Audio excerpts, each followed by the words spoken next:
beloved people, the Lord Jehovah, He came and He spoke to His two prophets. They stood before Him and He spoke. He spoke with them. And in that tremendous dream, when the Lord came to speak to them, then He spoke to them about the glorious coming of the Messiah. So, beloved people, repent and turn away from sin. Turn away from wickedness, evil, this compromised Christian salvation. Turn away from deception, the so-called white lies in the church, immorality, immoral dressings in the church by women and men, this homosexuality that has swept the whole earth. The Lord is making a clarion call using these monumental visitations. He's making a clarion call to all the nations to repent and prepare the way for the glorious coming of the Messiah.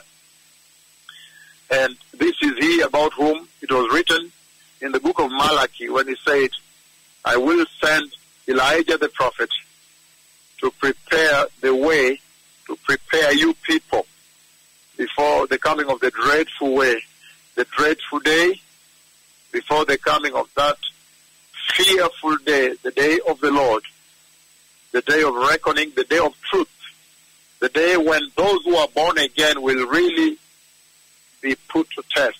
It will be known who was really born again on this earth.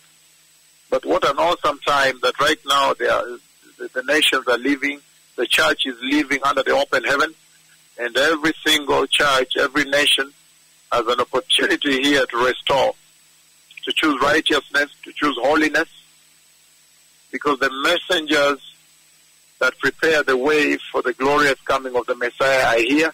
I have seen the Messiah coming.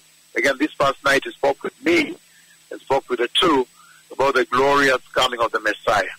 You can see the formation of the Lord right now is a formation that is only commensurate with the dispensation after the rapture, after the church has been gathered away. So, beloved people, there is not much time. Just prepare the way. So, again, the Lord engaged with them regarding the glorious coming of the Messiah. And you can see that the writings are very clear now that the Messiah is coming. Beloved people, reject sin. Receive Christ and be holy. Make choice. Reject the lukewarmness, the apostasy you see on this earth. Reject the false prophets you see roaming the earth, false apostles, and let them too repent that their souls may be redeemed. That when the Messiah comes, every single person is given the opportunity to see the glorious kingdom of eternity. Remember, when that event takes place, the consequences are eternal. Beloved, the Messiah is coming. Todah Erev Tov. Todah. Todah Rabbah.